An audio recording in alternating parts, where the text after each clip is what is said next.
Fijaos, en las características anatómicas de los recién nacidos nos quedamos con el peso. El peso en los niños y en las niñas variaban un poco respecto al sexo, pero podemos decir que se encuentran entre los 3.600, 3.800, 2.700, 2.500. Ese es el peso que tienen los recién nacidos a término.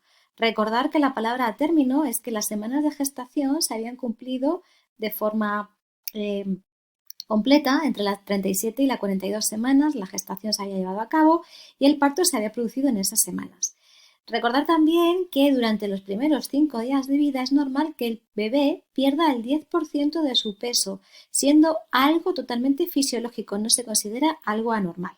Os recuerdo que la talla media es de 50 centímetros en los niños y 49 centímetros en las niñas, siendo una diferencia de 4 centímetros, como os pongo ahí, por arriba por abajo, bastante habitual y nada patológica, y que el perímetro craneal lo encontramos entre 36 y 35 centímetros. Con respecto a las características fisiológicas, ya dejamos un poco las anatómicas, deciros que la frecuencia cardíaca y la frecuencia respiratoria en los recién nacidos es muchísimo más elevada que en una persona adulta. Ahí tenéis que nuestra frecuencia cardíaca, como sabéis, se encuentra entre 60 a 80 pulsaciones por minuto y en un bebé oscila entre 120 a 140. Fijaos también que las respiraciones, que sabemos que son de 12 a 20 respiraciones por minuto en un adulto, aquí las encontramos hasta 60 respiraciones por minuto durante la primera hora de vida, donde luego se irá normalizando, pero podemos alcanzar hasta 35 o 50 respiraciones por minuto cuando somos bebés.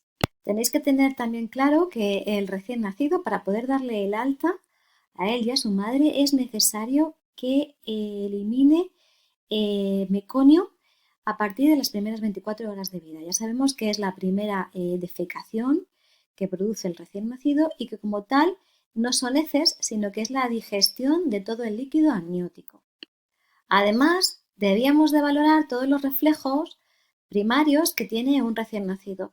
Para valorar estos reflejos primarios y ver que su sistema neurológico es correcto, sabéis que lo hacíamos de diferentes formas.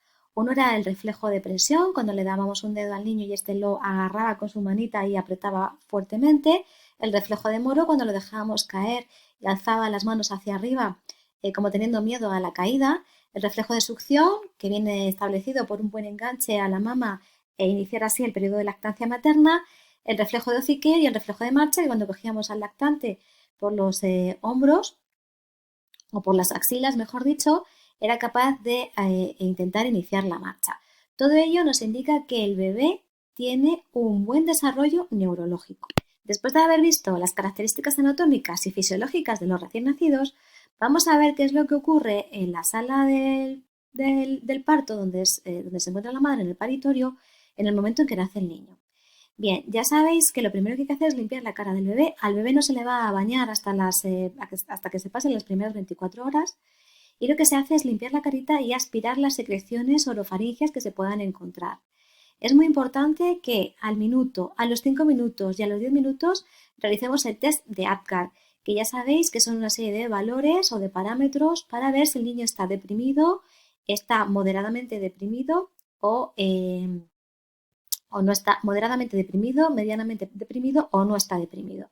A continuación os ofrezco la tabla con los ítems que se valoran y las puntuaciones que se da a cada uno de los ítems. Ahí tenéis la tabla del test de APGAR.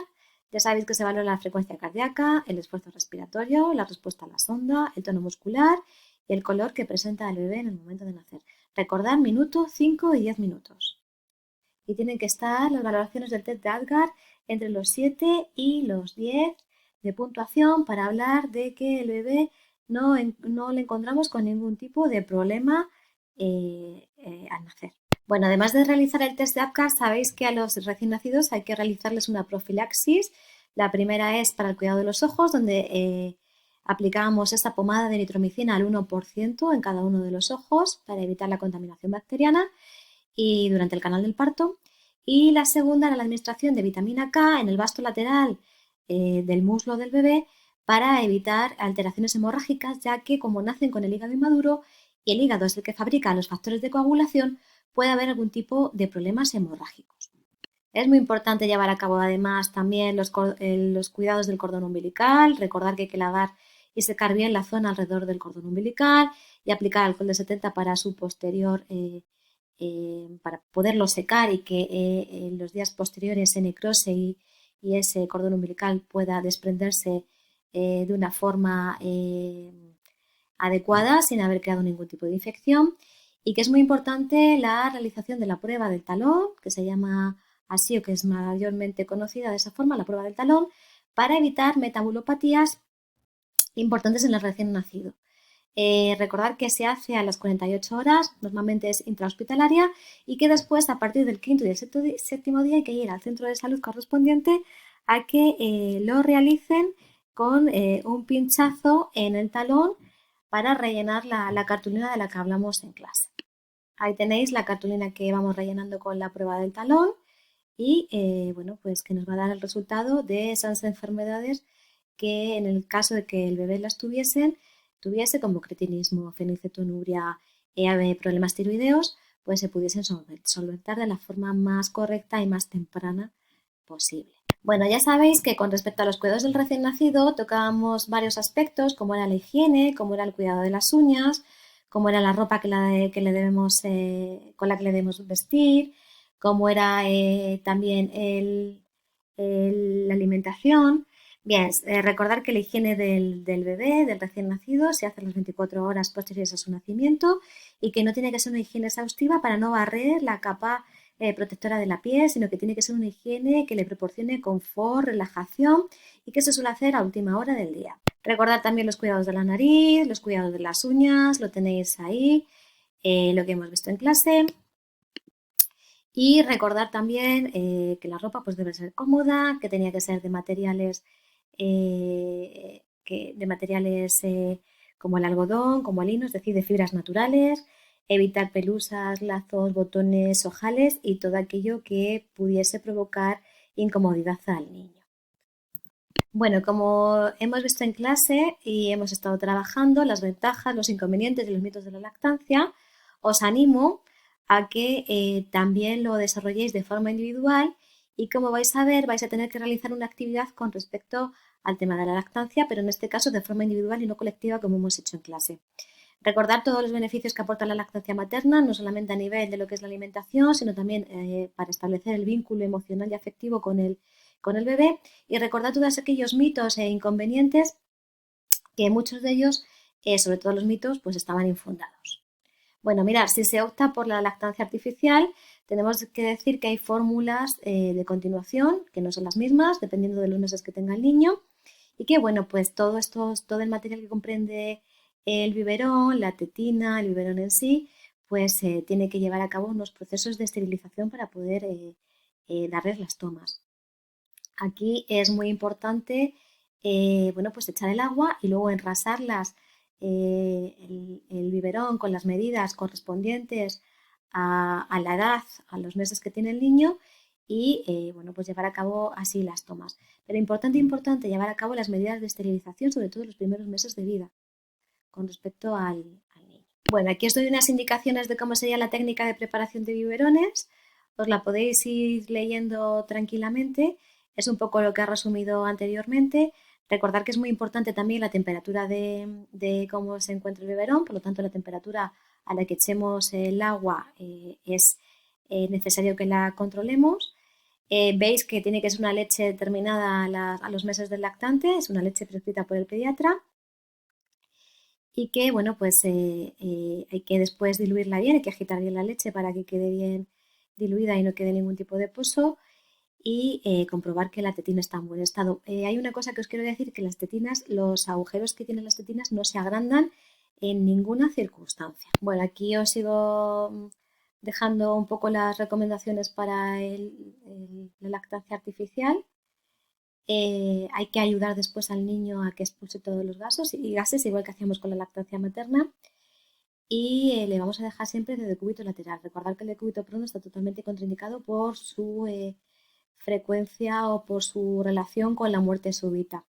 Es muy importante, como hemos hecho siempre, recoger el material, lavar y desinfectar el biberón, mandar al servicio de esterilización y registrar, como siempre, la fecha de comienzo, la tolerancia, el ritmo, los resultados analíticos y las posibles incidencias que ha podido tener con la toma del biberón.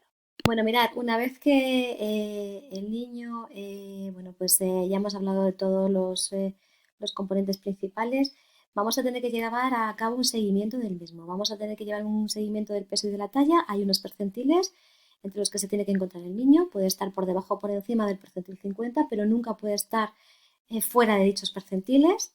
Esto se hace en cada revisión pediátrica. Aquí tenéis una tablita de lo que sería un percentil. Aquí tenéis lo que debemos un poco seguir también con el calendario vacunal de la comunidad correspondiente y sobre todo los auxiliares de enfermería tenéis que tener muy controlado la cadena del frío en todo momento. Os fijaos lo que os pongo ahí, que nunca debéis dejar las vacunas fuera de lo que es la nevera, sino hasta el momento en que se van a administrar, por supuesto, y que siempre hay que comprobar las fechas de caducidad y las condiciones en las que llegan las mismas. Bueno, una vez que hemos visto todas las características anatómicas, fisiológicas, los cuidados, las profilaxis en el paritorio, los cuidados del bebé, la alimentación, el seguimiento del lactante, nos queda una última fase en la que vamos a hablar de los problemas que se repiten con mayor frecuencia en los recién nacidos. Ahí tenéis que son los cólicos del lactante, que bueno, pues son unos episodios de un llanto intenso que pueden ser más o menos frecuentes dependiendo del recién nacido, que suelen comenzar a partir de la segunda semana de vida y desaparecen normalmente hacia el tercer o cuarto mes. Su origen es desconocido y cuando aparece este cólico es conveniente mantener la calma y no estresar todavía más la situación. Después, bueno, es muy frecuente estornudos y tos y no van a necesitar ningún tipo de tratamiento, desaparecen solos. Tenemos también que con frecuencia tienen hipo, que se produce por el estímulo, como os pongo ahí, del diafragma, y es normal después de las tomas. Y bueno, se puede evitar una toma antes de que el bebé esté muy nervioso y hambriento, para que coma más y degluta con más rapidez, y entonces pues evitamos esto para que no se produzca la distensión gástrica. También aparecen regurgitaciones, a veces se regurgitan después de cada una de las tomas y no hay que confundirlo con vómitos. Siempre que el niño gane peso y no se asocie con otros síntomas, las regurgitaciones no le vamos a dar no le vamos a dar más importancia de la que no tiene. Y después, por último, y algo importante, ya no solamente para el lactante, sino también para el periodo de la infancia, es evitar los accidentes infantiles, que como veis ahí es una de las principales causas de mortalidad infantil. Bueno, hasta aquí os dejo el repaso de esta unidad didáctica, la correspondiente al recién nacido.